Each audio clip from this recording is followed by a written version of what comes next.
Hello friends, आज हम लोग जो टॉपिक पढ़ने जा रहे हैं वो टॉपिक का नाम है measurement of national income. But आज का टॉपिक पढ़ने से पहले आप लोगों को लास्ट सेशन के टॉपिक्स याद होने चाहिए। जैसे हम लोगों ने देखा था, 3 अलग अलग टेक्निक्स देखी थी। ग्रॉस इनकम से नेट इनकम पे कैसे जाते हैं हम लोग, डोमेस्टिक इनकम से नेशनल इनकम पे कैसे जाते हैं, एंड लास्ट हमने देखा था फैक्टर कॉस्ट से मार्केट प्राइस पे। ये 3 टेक्निक्स देखी थी।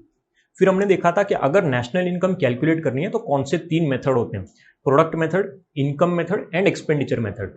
अब आज इन्हीं सब चीजों को हम लोग डिटेल में पढ़ेंगे। इसके फॉर्मूलाज क्या है, प्रिकॉशंस क्या है, और मैं क्लियरली बता रहा हूं, अगर टेक्निक्स आती है तो कोई भी फॉर्मूला हमको मगअप नहीं करना पड़ेगा। हम लोग बहुत ही आराम से क्या कर सकते हैं, सभी जो भी सम्स होंगे हमारे, उसके आंसर्स हमारे आ जाएंगे। आज बेसिकली हम लोगों को 3 ऐसे मेन टॉपिक्स है जो पढ़ने हैं, income method, expenditure method and product method. सबसे पहले हम लोग स्टार्ट करते हैं। यहां पे दिया हमको इंट्रोडक्शन। अब फ्रेंड्स, सबसे पहले तो हमको ये पता होना चाहिए कि हमारी कंट्री में यानी इंडिया में अगर नेशनल इनकम एस्टिमेट करना है तो वो कौन सी ऐसी एजेंसी है या ऑर्गेनाइजेशन है जो नेशनल इनकम एस्टिमेट करने का काम करती है। सो वो है CSO, सेंट्रल स्टैटिस्टिकल ऑर्गेनाइजेशन के पास वो अथॉरिटी है। ये लोग क्या करते हैं, नेशनल इनकम को एस्टिमेट करते हैं। So CSO is the authority to estimate the national income of the country. National income कौन से 3 मेथड से कैलकुलेट की जाती है, हमने लास्ट सेशन में भी देखा था। वो था हमारा product method, income method and expenditure method. ये तीनों अलग अलग मेथड है। हम लोग पॉइंट वाइज जाएंगे। सबसे पहले हम लोग जो मेथड स्टडी करने वाले हैं वो है फ्रेंड्स प्रोडक्ट मेथड, जिसको हम लोग आउटपुट मेथड भी बोल सकते हैं। अब फ्रेंड्स, जब हम लोग प्रोडक्ट मेथड की बात करते हैं तो सबसे पहले तुमको क्या पता होना चाहिए, प्रोडक्ट मेथड में नेशनल इनकम कैसे कैलकुलेट की जाती है। तो हमारी कंट्री में जितने भी गुड्स एंड जितनी भी सर्विसेज प्रोड्यूस हुई है पूरे एक अकाउंटिंग ईयर में, उसको हम लोग क्या कर देंगे, ऐड कर देंगे। So value of goods and value of services, ये दोनों चीज को अगर मैं ऐड करूंगा तो मुझे मेरी नेशनल इनकम मिल जाएगी। सो जीडीपी बोल सकते हैं हम लोग उसको।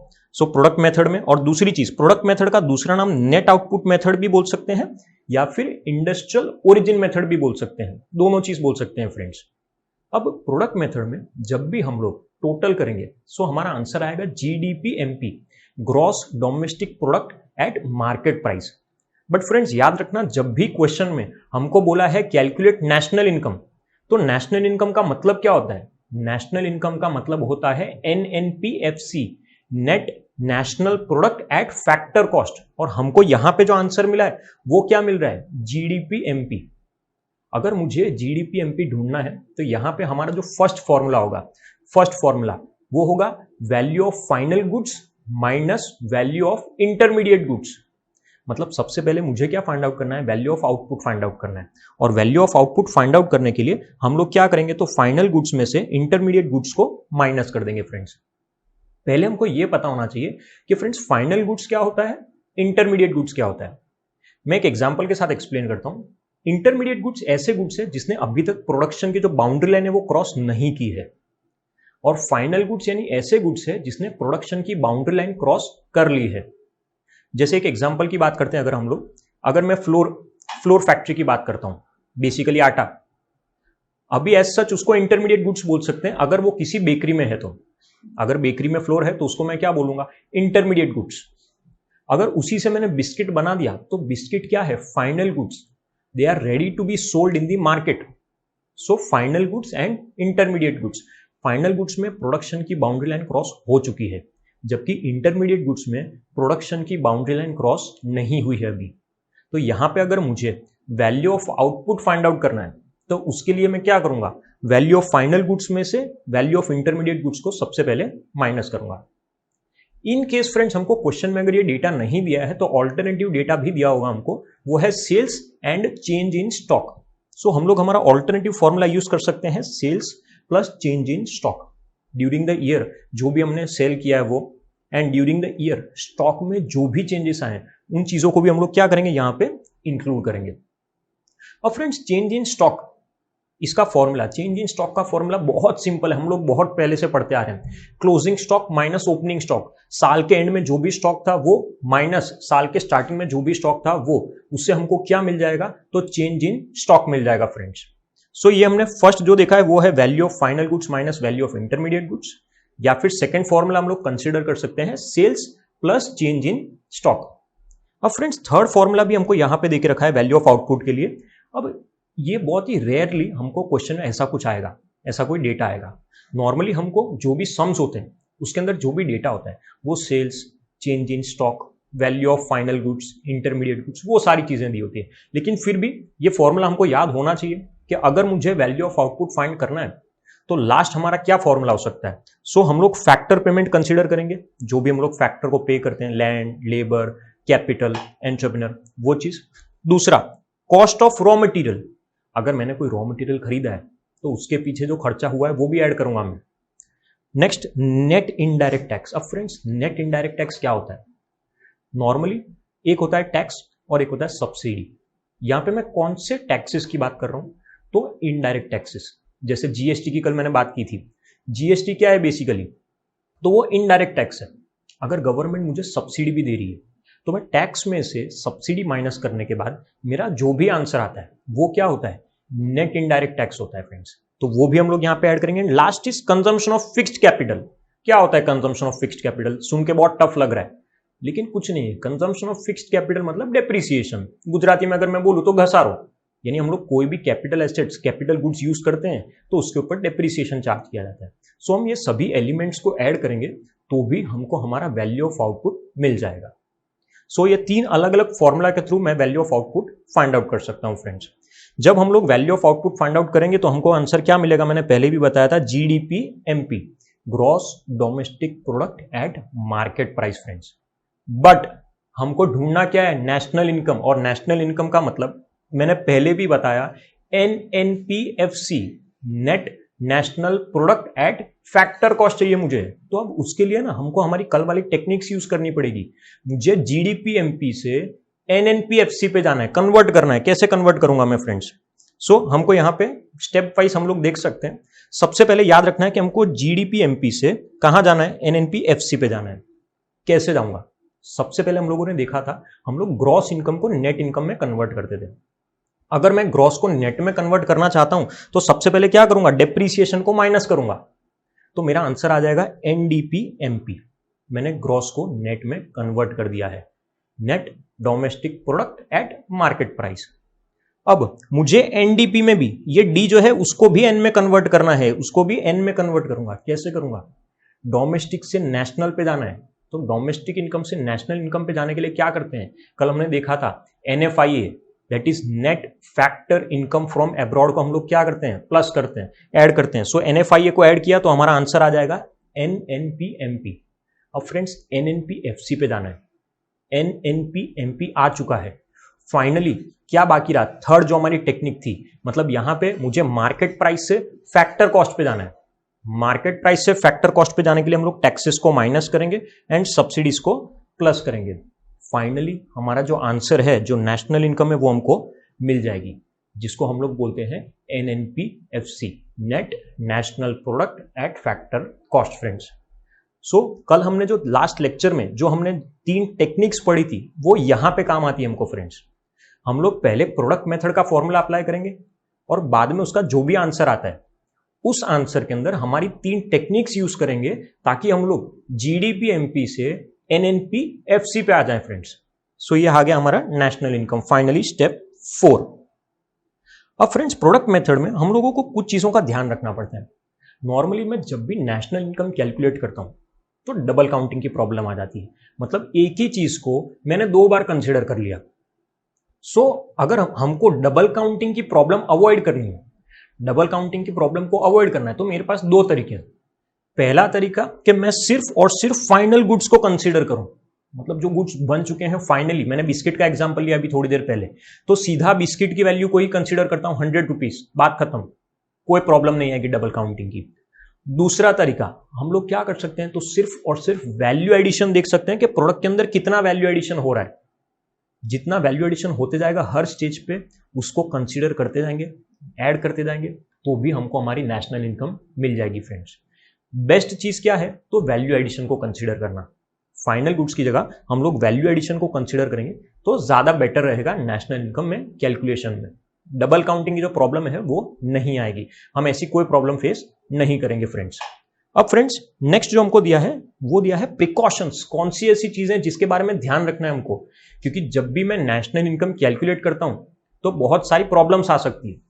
कैसी प्रॉब्लम्स आ सकती है? First is value of second hand goods. Second hand goods, से फॉर एग्जांपल अगर कोई कार है, कार मैंने ओरिजिनली जब परचेस की थी 5 लाख की थी, अब मैं उसको सेल कर रहा हूं सेकेंड हैंड में, 5 साल बाद मैं उसको सेल कर रहा हूं, 2.5 लाख रुपए में सेल कर दी मैंने उसको। बट फ्रेंड्स ये 2.5 लाख रुपए को मैं कंसिडर नहीं कर सकता। क्यों? क्योंकि उसकी कार की जो ओरिजिनल वैल्यू थी 5 लाख, वो ऑलरेडी हम लोग कंसिडर कर चुके हैं। सो कभी भी सेकेंड हैंड गुड्स की वैल्यू हम लोग काउंट नहीं कर सकते नेशनल इनकम के अंदर काउंट करने के टाइम पे। Second is friend intermediate goods. अब फ्रेंड्स इंटरमीडिएट गुड्स भी हम लोग काउंट नहीं करेंगे कभी भी। क्यों? क्योंकि इंटरमीडिएट गुड्स की वैल्यू ऑलरेडी फाइनल गुड्स के अंदर क्या हो चुकी है, इंक्लूड हो चुकी है। जैसे कि अगर मैं एग्जांपल दूं तो मैंने अभी बिस्किट का एग्जांपल दिया। बिस्किट का अगर मैंने बिस्किट की वैल्यू ले ली है तो फ्लोर की वैल्यू अलग से कंसीडर नहीं करूंगा। क्यों? क्योंकि फ्लोर की वैल्यू ऑलरेडी बिस्किट के अंदर क्या हो चुकी है, इंक्लूड हो चुकी है। शुगर की वैल्यू ऑलरेडी बिस्किट के अंदर इंक्लूड हो चुकी है। सो ये सभी चीजों को इंक्लूड करने का कोई मतलब नहीं है। डबल काउंटिंग की प्रॉब्लम हम लोग फेस कर सकते हैं friends. Third precaution friends, goods for self consumption. अगर हमारे सेल्फ कंजम्पशन के लिए कोई गुड्स है उसको इंक्लूड किया जाएगा फ्रेंड्स। क्यों? प्रोड्यूस हुए हैं, और अगर गुड्स यहां पे प्रोड्यूस हुए हैं हमारी कंट्री में तो चाहे वो मार्केट के लिए हो या मेरे सेल्फ कंजम्पशन के लिए हो, मुझे उसको क्या करना चाहिए, इंक्लूड करना चाहिए। Next friends, imputed rent.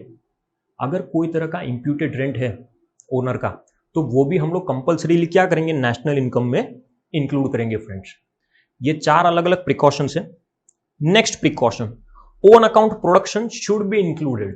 अब फ्रेंड्स ओन अकाउंट प्रोडक्शन, से फॉर एग्जांपल कोई कार कंपनी है, कार मैन्युफैक्चरिंग कंपनी, अब उन्होंने 50 कार्स अपनी खुद की कंपनी के यूज के लिए ही प्रोड्यूस की। सो उसको भी मैं कंसीडर करूंगा। क्यों? भले ही मैं खुद के यूज के लिए ले रहा हूं, खुद के लिए बनाई मैंने वो कार, मैन्युफैक्चर की है, बट बनाई है, मार्केट में सेल नहीं कर रहा हूं, तो क्या हुआ, प्रोडक्शन हुआ है। और अगर प्रोडक्शन हुआ है तो जीडीपी में उसको हम लोग कंसीडर करेंगे friends. Next is friend, domestic services should not be included. Domestic service जैसे सर्विस ऑफ ए हाउसवाइफ, अगर हाउसवाइफ कोई सर्विस प्रोवाइड कर रही है, खाना बना रही है, ऐसा कुछ भी कर रही है, तो उसको हम लोग नेशनल इनकम में काउंट नहीं कर पाएंगे फ्रेंड्स, क्योंकि यहाँ पे मॉनेटरी ट्रांजैक्शन है, ऐसा कुछ हुआ नहीं है फ्रेंड्स। And last, government. अगर फ्रेंड्स गवर्नमेंट की बात करते हैं तो गवर्नमेंट के केस में सिर्फ एक ही चीज कंसीडर करते हैं और वो है कंपेंसेशन ऑफ एम्प्लॉइज। क्यों फ्रेंड्स? क्योंकि और कोई डेटा, ऐसा माना जाता है कि और कोई डेटा एज सच अवेलेबल नहीं है, सिर्फ एक यही डेटा अवेलेबल है हमारे पास। सो हम लोग क्या करेंगे, गवर्नमेंट के केस में सिर्फ एक कंपेंसेशन ऑफ एम्प्लॉय को ही इंक्लूड करेंगे फ्रेंड्स। सो ये प्रिकॉशंस है प्रोडक्ट मेथड में हम लोगों को जिसका ध्यान रखना है कंपल्सरी फ्रेंड्स। ये हुआ हमारा फर्स्ट मेथड फ्रेंड्स। अब फ्रेंड्स सेकंड मेथड की जब हम लोग बात करते हैं, सेकंड हमारा जो मेथड है वो है इनकम मेथड। इनकम मेथड में हम हर तरह की इनकम को ऐड करने वाले हैं फ्रेंड्स। अब इनकम के लिए मैंने लास्ट सेशन में बताया था 2 तरह की इनकम होती है, एक होती है फैक्टर इनकम, एक होती है ट्रांसफर इनकम। यहां पे मैं कौन सी इनकम कंसीडर करूंगा, तो सिर्फ और सिर्फ फैक्टर इनकम, मतलब ऐसी इनकम जो मैंने अर्न की है। कोई भी तरह की ट्रांसफर इनकम को हम लोग कभी भी कंसीडर नहीं करेंगे फ्रेंड्स। सो यहाँ पे इनकम मेथड में अगर मुझे नेशनल इनकम कैलकुलेट करनी है तो फिर से हम लोग फॉर्मूला देखेंगे, जहां पे 3 चीजें दी हुई है हमको। फर्स्ट हमको देके रखा है compensation of employ. Friends compensation of employ बहुत इंपॉर्टेंट है, डिटेल में देखते हैं हम लोग क्या होता है कंपेंसेशन ऑफ एम्प्लॉय। अगर आप सभी लोग मेरी कंपनी में काम करते हैं, मैं ओनर हूं, मेरे लिए मैं सपोज मैं आपको कुछ भी पे करता हूं, बोनस, सैलरी, ट्रैवलिंग अलाउंस, ये सभी चीजें मैं आपको दे रहा हूं, मेरे लिए ठीक है एक्सपेंडिचर है, लेकिन आपके लिए क्या है, इनकम। और अगर आपके लिए इनकम है तो आप इन सभी चीजों को क्या करोगे, कंसिडर करोगे इनकम मेथड में। जैसे एग्जांपल लेते हैं, अगर सैलरी है तो कंसिडर करूंगा मैंने बोनस दिया है आपको, आपके लिए इनकम है, काउंट करूंगा। कमीशन अगेन काउंट करेंगे। हाउस रेंट अलाउंस फिर से काउंट करूंगा, आपके लिए क्या है, इनकम है। सो एम्प्लॉय के लिए जो भी चीजें इनकम में आती है वो सभी चीजें हम लोग क्या करेंगे, यहां पे कंसिडर करेंगे। सो फ्रेंड्स ये है फर्स्ट कंपेंसेशन ऑफ एम्प्लॉय। लेकिन फ्रेंड्स कंपेंसेशन ऑफ एम्प्लॉय में भी बहुत सारी चीजों का हमको ध्यान रखना पड़ेगा। जैसे फ्रेंड्स एक एग्जांपल लेते हैं, यहां पे हम लोग एग्जांपल देखते हैं प्रोविडेंट फंड। अब फ्रेंड्स प्रोविडेंट फंड क्या होता है, नॉर्मली अगर मैं कहीं पे भी जॉब करता हूं तो मेरी सैलरी में से प्रोविडेंट फंड डिडक्ट होता है अप्रोक्सीमेटली 12 और 12.36% का। अब सोचिए अगर मेरी 10,000 रुपए की सैलरी है तो उसमें से 1200 रुपए के आसपास प्रोविडेंट फंड डिडक्ट हो जाता है। जब प्रोविडेंट फंड डिडक्ट होता है तो मेरी सैलरी में से होता है अगर, तो उसको मैं क्या बोलूंगा, एम्प्लॉइज कॉन्ट्रीब्यूशन। एम्प्लॉय की सैलरी में से क्या हुआ है, डिडक्ट हुआ है। और प्रोविडेंट फंड में जितना एम्प्लॉय कंट्रीब्यूट करता है एग्जैक्टली उतना ही 12.36% कौन कंट्रीब्यूट करेगा, एम्प्लॉयर भी कंट्रीब्यूट करेगा फ्रेंड्स। सो यहां पे प्रोविडेंट फंड में हम लोग दो चीज देख सकते हैं, एक है एम्प्लॉइज कंट्रीब्यूशन और एक हमको देके रखा है एम्प्लॉयर्स कंट्रीब्यूशन। अब फ्रेंड्स कौन सी चीज को हम लोग इनकम मेथड में इंक्लूड करेंगे? अगर एम्प्लॉयर्स कंट्रीब्यूशन है तो उस चीज को मैं क्या करूंगा, इंक्लूड करूंगा। क्यों? क्योंकि वो मेरे लिए इनकम है एक्चुअल में, over and above the salary. मेरी सैलरी 10,000 की थी बट उसके अलावा भी 1200 रुपए एम्प्लॉयर क्या कर रहा है, प्रोविडेंट फंड में जमा कर रहा है। आज नहीं बट बाद में, फ्यूचर में कभी तो मुझे मिलेगा वो पैसा। सो वो मेरे लिए इनकम है। लेकिन एम्प्लॉइज कॉन्ट्रीब्यूशन उसको कंसिडर नहीं कर सकते हम लोग। क्यों? फ्रेंड्स ऑलरेडी मेरी सैलरी 10,000 है, मेरी ही सैलरी 10,000 है, उसी में से 1200 रुपए डिडक्ट किए हैं, तो क्या वो मेरे लिए इनकम है अगर बाद में मुझे दे भी देते हैं तो? नहीं। सो अगर एम्प्लॉइज कॉन्ट्रीब्यूशन है तो उसको मैं कभी भी कंसीडर नहीं करूंगा, और अगर एम्प्लॉयर्स कॉन्ट्रीब्यूशन है तो उसको मैं हमेशा कंसीडर करूंगा फ्रेंड्स। दूसरी चीज फ्रेंड्स, पेंशन की बात करते हैं। दो तरह के पेंशन है, एक हमको बोला गया है रिटायरमेंट पेंशन और एक हमको बोला गया है ओल्ड एज पेंशन। अगर फ्रेंड्स रिटायरमेंट पेंशन है तो उसको इंक्लूड करेंगे। मैं अगर कोई ऑर्गेनाइजेशन में काम करता हूं, वहां से रिटायर हुआ हूं 10 साल 15 साल या 20 साल बाद, तो अब रिटायरमेंट पेंशन अगर मुझे मिल रहा है तो उस चीज को मैं नेशनल इनकम में इंक्लूड कर सकता हूं। लेकिन मुझे ओल्ड एज पेंशन मिल रहा है, ओल्ड एज पेंशन हम लोग कभी भी नेशनल इनकम के अंदर इंक्लूड नहीं करते, क्योंकि ऐसा माना जाता है ये ऐसी इनकम है जो मेरी एज की वजह से मिल रही है, एज फैक्टर की वजह से। बूढ़ा हो चुका हूं शायद इसीलिए मुझे पैसे मिल रहे हैं, मेरे काम की वजह से नहीं मिले। काम की वजह से कौन से पैसे मिले थे, retirement pension. So retirement pension will be included in national income but old age pension will not be included in the national income. ये फ्रेंड्स इनकम मेथड की हम लोग बात कर रहे हैं। हमने इनकम मेथड में अभी तक सिर्फ फर्स्ट एलिमेंट देखा है, कंपेंसेशन ऑफ एम्प्लॉय। अब जो हमारा सेकंड एलिमेंट है वो है friends operating surplus. Operating surplus क्या होता है फ्रेंड्स? ऑपरेटिंग सरप्लस मतलब ऐसी इनकम जो प्रॉपर्टी से या एंटरप्रेन्योरशिप से जनरेट की गई है। Income generated with the help of property और एंटरप्रेन्योरशिप, उसको हम लोग नॉर्मली ऑपरेटिंग सरप्लस बोलते हैं। ऑपरेटिंग सरप्लस का भी फॉर्मूला है, मतलब ऑपरेटिंग सरप्लस में कौन से एलिमेंट्स इंक्लूड होते हैं, कौन सी चीजों को इंक्लूड करूंगा। सो यहां पे हमको दिया है, फर्स्ट इज रेंट। अगर मैंने प्रॉपर्टी से रेंट कोई अर्न किया है तो वो यहां पे ऑपरेटिंग सरप्लस में आएगा। Next is interest, interest payment मिल रहा है, again operating surplus. Royalty and profit. अब फ्रेंड्स रॉयल्टी क्या होता है? नॉर्मली है ना, हम लोग से फॉर एग्जांपल मैंने अगर कोई बुक लिखी है, मैं अगर से फॉर एग्जांपल वो बुक किसी को सेल कर रहा हूं एज सच, तो मैं उसके ऊपर जो रिसीव करूंगा वो रॉयल्टी रिसीव करने वाला हूं। सो रॉयल्टी है, प्रॉफिट है फ्रेंड्स, प्रॉफिट हम सबको पता है, एंटरप्रेन्योर का रिवॉर्ड। सो ये सभी चीजें हम लोग क्या करेंगे, ऑपरेटिंग सरप्लस में इंक्लूड करेंगे फ्रेंड्स। अब ये चार चीजें तो हमने देखी, बट फ्रेंड्स अगर इंटरेस्ट की बात करते हैं, एज सच कभी क्वेश्चन में आता नहीं, बहुत रेयर केस में कभी पूछा जाता है, बट फिर भी हमको ध्यान रखना है कि अगर दिया है interest paid by the government on loans, interest paid by the consumer और household on the loans, तो उसको हम लोग कंसिडर नहीं करेंगे, क्योंकि ऐसा माना जाता है कि ये जो इंटरेस्ट है ये ऐसी लोन के ऊपर है जो कंजम्पशन पर्पस के लिए, कंजम्पशन पर्पस के ऊपर जो भी लोन होती है उसका जो भी इंटरेस्ट है उसको हम लोग यहां पे कंसिडर नहीं करेंगे फ्रेंड्स। एंड जब हम प्रॉफिट की बात करते हैं फ्रेंड्स, तो प्रॉफिट के अंदर और भी तीन चीजें क्या हो जाएगी, इंक्लूड हो जाएगी। यहां पे हमको दिया है undistributed profit, corporate tax and dividend. मेरा जो प्रॉफिट है वो तीन पार्ट में डिवाइड किया मैंने। जैसे कॉर्पोरेट टैक्स की बात करें, प्रॉफिट में से मैं टैक्स पे करता हूं, प्रॉफिट में से मैं डिविडेंड पे करता हूं, एंड कुछ पार्ट मैं खुद के पास रख लेता हूं, undistributed profit. So basically profit को हम लोग इन तीन पार्ट में डिवाइड कर सकते हैं फ्रेंड्स।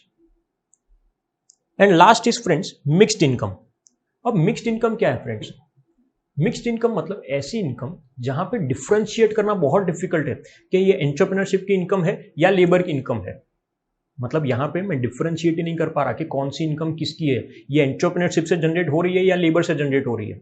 एक छोटा सा एग्जांपल देखते हैं हम लोग।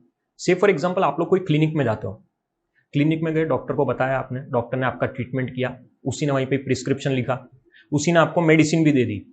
अब देखो वैसे देखा जाए तो हर एक काम वही कर रहा है, छोटा सा क्लिनिक है तो अब हम जब भी उनको फीस देंगे तो अब हम डिस्टिंग्विश नहीं कर सकते कि ये एंटरप्रेन्योर की इनकम है या लेबर की इनकम है, क्योंकि सारा काम डॉक्टर ने ही किया है उस क्लिनिक के अंदर, किसी और ने कुछ काम किया नहीं है। तो उसको डिस्टिंग्विश कैसे करूंगा मैं? सो इसको हम लोग क्या बोलेंगे? Mixed income, where by it is difficult to differentiate between entrepreneurs income and labourers income. Clear friends? ये हो गया हमारा मिक्स्ड इनकम का मीनिंग। अब फ्रेंड्स हमको ये पता होना चाहिए, नेशनल इनकम में हमने देखा इनकम मेथड में 3 चीजें ऐड करते हैं, compensation of employ, operating surplus and mixed income. Say for example हमको क्वेश्चन में सम में दिया है कंपेंसेशन ऑफ एम्प्लॉय दिया है, ऑपरेटिंग सरप्लस दिया है, मिक्स्ड इनकम दिया है, प्रॉफिट भी देके रखा है। तो फ्रेंड्स क्या हम प्रॉफिट लेंगे? नहीं, हम लोग प्रॉफिट कंसीडर नहीं करेंगे। क्यों? क्योंकि सोच के देखो, ऑपरेटिंग सरप्लस उसके अंदर rent, interest, royalty, profit already included है। तो अगर क्वेश्चन में कंफ्यूज करने के लिए प्रॉफिट फिर से दिया है तो उसको मैं इंक्लूड नहीं करूंगा कभी भी। Second example, compensation of employ, operating surplus, mixed income and salary. तो क्या सैलरी इंक्लूड करेंगे? नहीं इंक्लूड करेंगे। क्यों?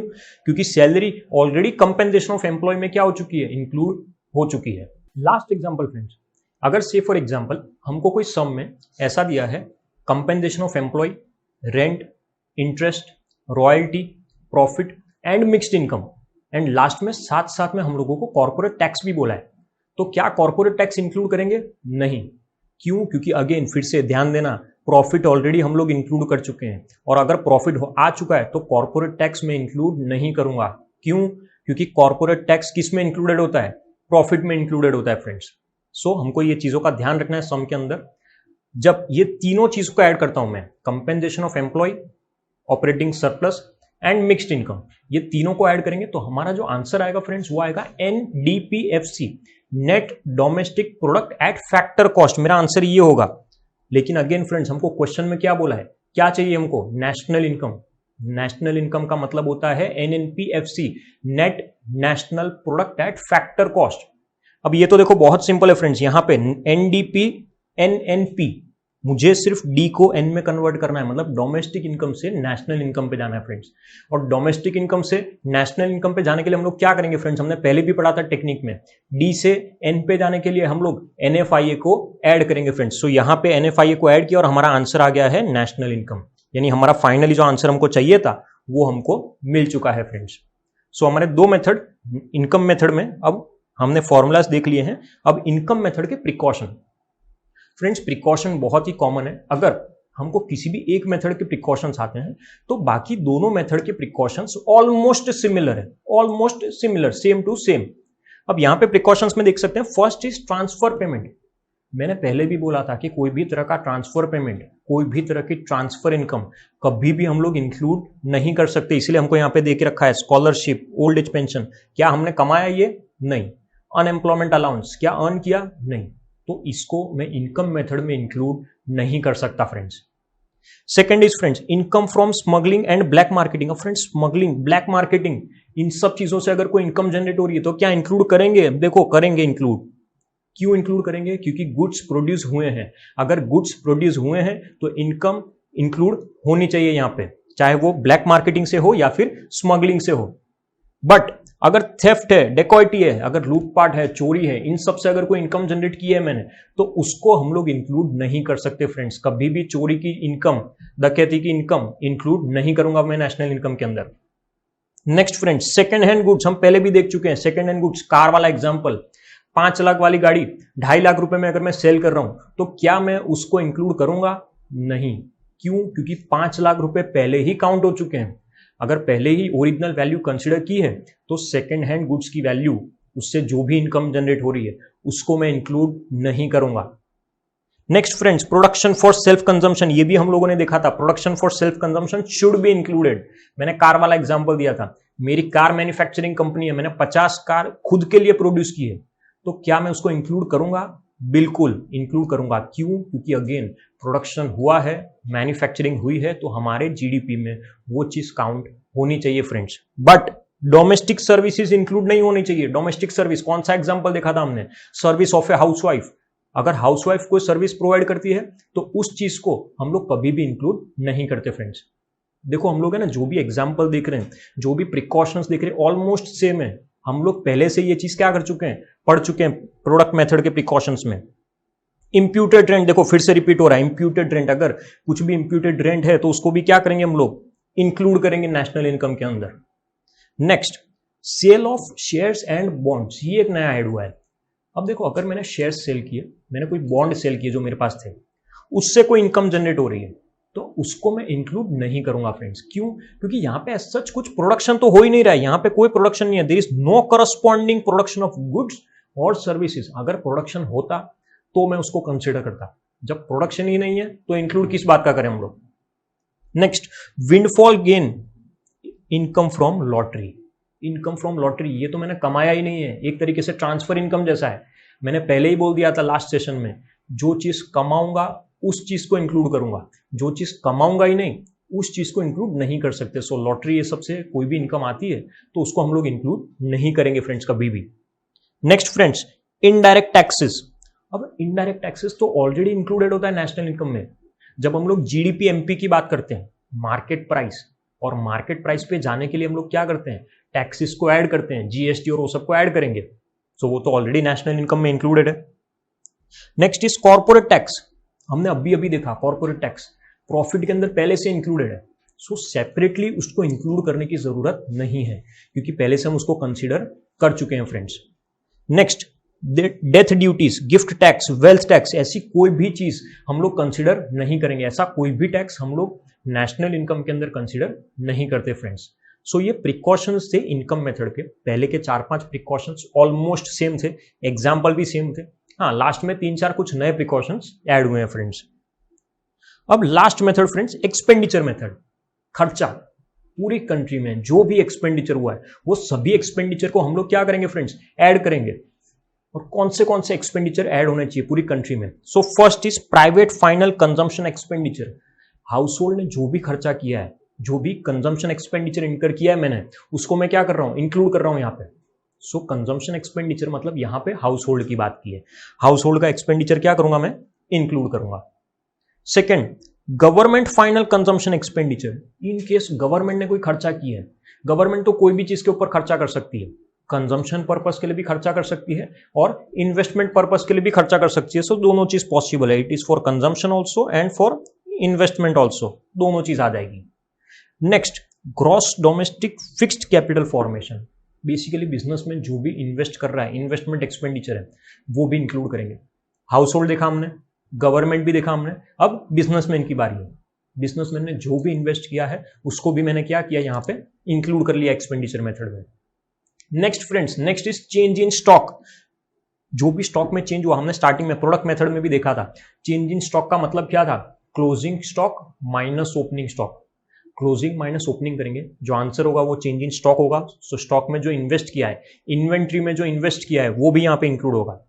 Last is friends net export. अब ये क्यों इंक्लूड करेंगे, नेट एक्सपोर्ट एक्चुअल में देखा जाए, अगर एक्सपोर्ट करता हूं तो पैसा आता है, मैंने एक्सपोर्ट किए गुड्स किसी और कंट्री में तो वो लोग मुझे पे करेंगे, ये तो एक्सपेंडिचर मेथड है, इसके अंदर मैं इंक्लूड क्यों कर रहा हूं उस चीज को। तो फ्रेंड्स एक चीज याद रखना, एक्सपोर्ट भले किया है मैंने बाहर, पैसे आ रहे हैं, लेकिन वो गुड्स प्रोड्यूस कहां पे हुए, इंडिया में प्रोड्यूस हुए हैं, प्रोडक्शन इंडिया में हुआ है।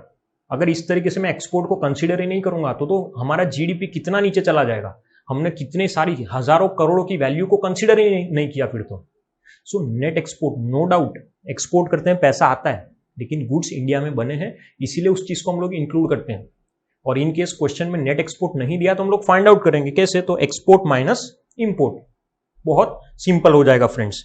सो यहां पे private final consumption expenditure, government final consumption expenditure, gross domestic fixed capital formation by businessman, change in stock and last is net export friends. So ये फॉर्मूला है एक्सपेंडिचर मेथड का फ्रेंड्स। अगेन अब friends expenditure method में जब मैं इन सभी चीजों को ऐड करता हूं तो मेरा आंसर क्या आएगा, my answer will be GDP-MP, gross domestic product at market price. GDP-MP मेरा आंसर होगा, लेकिन फिर से सेम टू सेम चीज स्टार्टिंग से बोलते आ रहा हूं, GDP-MP नहीं, हमको क्या चाहिए, नेशनल इनकम। क्या चाहिए, NNP-FC चाहिए हमको, यहां पे आना है हम लोगों को NNP-FC पे। फिर से हम लोग step by step process follow कर सकते हैं। जीडीपी एमपी को कन्वर्ट करना है एनएनपीएफसी में, सबसे पहले जी को एन में कन्वर्ट करूंगा, ग्रॉस को नेट में कन्वर्ट करना है। कैसे कन्वर्ट करेंगे? तो माइनस डेप्रीसिएशन, बहुत सिंपल है। अब एनडीपी एमपी को कन्वर्ट करना है तो डी को एन में कन्वर्ट करना है। कैसे कन्वर्ट करूंगा? डोमेस्टिक से नेशनल पे जाना है तो एनएफआईए क्या करते हैं हम लोग? ऐड करते हैं फ्रेंड्स। सो यहां पे एनएफआईए ऐड किया।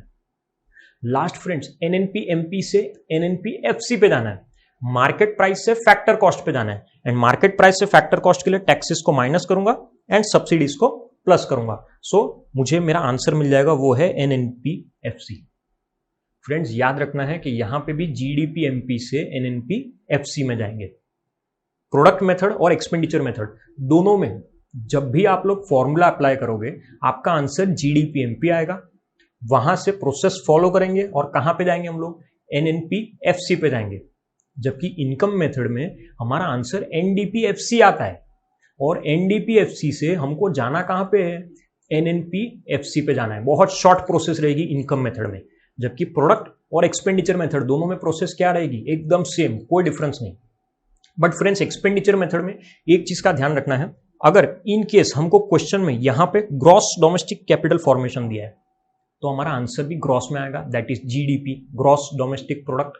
बट यहां पे हमको ग्रॉस की जगह नेट दिया है, अगर यहां पे नेट लिखा है तो हमारा आंसर भी क्या आना चाहिए? एनडीपीएमपी, नेट डोमेस्टिक प्रोडक्ट।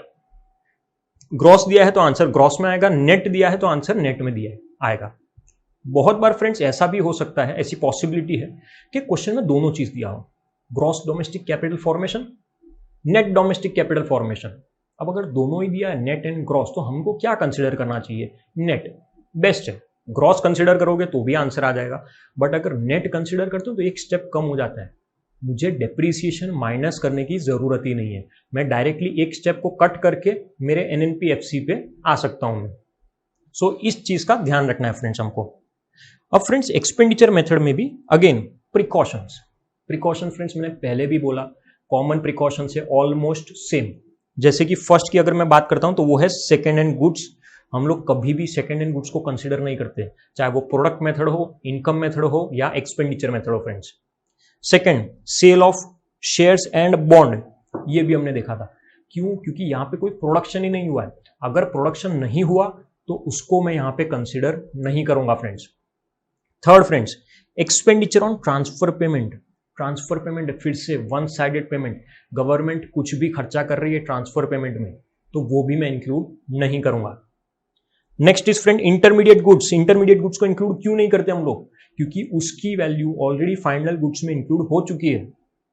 जब मैंने बिस्किट की वैल्यू कंसीडर कर ली है तो शुगर की या फ्लोर की वैल्यू को मैं कंसीडर नहीं करूंगा फ्रेंड्स।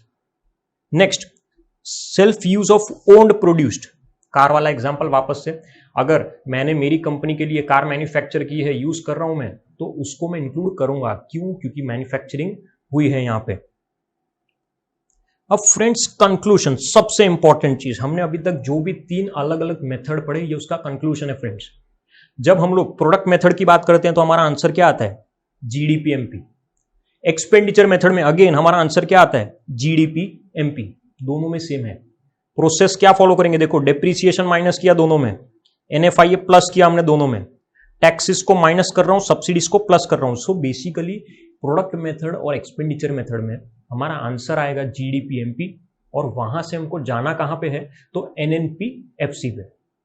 जबकि इनकम मेथड में बहुत शॉर्ट प्रोसेस है, हमारा आंसर ही क्या आता है? एनडीपीएफसी आता है। उसके अंदर एनएफआईए ऐड करेंगे और डायरेक्टली हमको हमारा आंसर क्या मिल जाएगा? एनएनपीएफसी। कुछ भी हो जाए, याद यही रखना है हमको कि फाइनली पहुंचना कहां पे? कोई भी केस हो, एनएनपीएफसी पे ही पहुंचेंगे हम लोग फ्रेंड्स।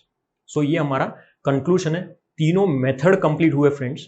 अब हमको कुछ प्रैक्टिकल एंड कॉन्सेप्चुअल डिफिकल्टीज देखनी है कि जब भी हम लोग नेशनल इनकम कैलकुलेट करते हैं कौन सी डिफिकल्टीज फेस कर सकते हैं हम लोग फ्रेंड्स। जिसमें सबसे फर्स्ट कॉन्सेप्चुअल डिफिकल्टीज दी हमको। कॉन्सेप्चुअली कौन सी प्रॉब्लम्स आ सकती है, सोच के देखते हैं। First is friend non marketed services. अब नॉन मार्केटेड सर्विसेज की बात की है यहां पे, मतलब ऐसी सर्विसेज, अब एक चीज सोच के देखो, जो चीज मॉनिटरी टर्म्स में मेजरेबल है उसको तो मैं कंसिडर कर लूंगा, लेकिन जो चीज मॉनिटरी टर्म्स में मेजरेबल ही नहीं है उसको यहां पे कंसिडर करना बहुत डिफिकल्ट है फ्रेंड्स। सो अगर कोई भी नॉन मॉनिटरी सर्विस है तो उसको शायद हम लोग यहाँ पे कंसिडर नहीं कर पाएंगे friends, because only monetary transactions are recorded and not non monetary transactions. Second friends, inclusion of services. हमको याद रखना है कि सिर्फ गुड्स नहीं, इवन सर्विसेज भी इंक्लूड होनी चाहिए नेशनल इनकम के अंदर। सो गुड्स एंड सर्विस दोनों की वैल्यू हम लोग क्या करेंगे, काउंट करेंगे। Third is friends problem of double counting, सबसे बड़ी प्रॉब्लम है। बहुत बार ऐसा होता है कि हम लोग नेशनल इनकम एस्टिमेट करते हैं तो डबल काउंटिंग की प्रॉब्लम हो जाती है। हमने आगे एक टॉपिक भी देखा कि डबल काउंटिंग को अवॉइड करने के लिए या तो सिर्फ फाइनल गुड्स की वैल्यू लेंगे या इंटरमीडिएट गुड्स वैल्यू एडिशन देखते जाएंगे हम लोग। लेकिन फ्रेंड्स बहुत बार क्या होता है, एक जन के लिए कोई चीज इंटरमीडिएट गुड्स है तो दूसरे के लिए वो चीज फाइनल गुड्स है।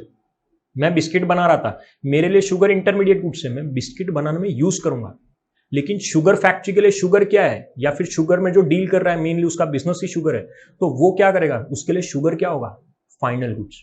उसके लिए फाइनल गुड्स है, मेरे लिए इंटरमीडिएट गुड्स है। अगर इंक्लूड कर रहे हैं दोनों जन तो डबल काउंटिंग की प्रॉब्लम आ सकती है यहां पे। Next friends, choice of method. अब फ्रेंड्स तीन अलग अलग मेथड हमने देखे, product method, income method, expenditure method. कौन सा मेथड चूज करेंगे, बहुत सारे इकोनॉमिस्ट में कंफ्यूजन है, कॉन्फ्लिक्ट है कि कौन सा मेथड बेस्ट मेथड है। सो जब मेथड चूज करते हैं तो वहां पे भी कॉन्फ्लिक्ट आ सकता है, प्रॉब्लम आ सकती है हम लोगों को। Next, difficulty of defining the nation, मतलब जो नेशन का डेफिनेशन है। अब नॉर्मली जब हम नेशन का डेफिनेशन देखते हैं तो उसमें हम लोग जियोग्राफिकल बाउंड्रीज देखते हैं या पॉलिटिकल बाउंड्रीज देखते हैं फ्रेंड्स।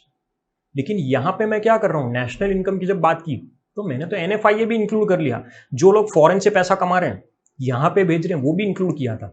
मतलब हम लोगों ने जो नेशन का डेफिनेशन है ना उसके बाहर चले गए, हम लोग पॉलिटिकल बाउंड्री या ज्योग्राफिकल बाउंड्रीज के बाहर चले गए।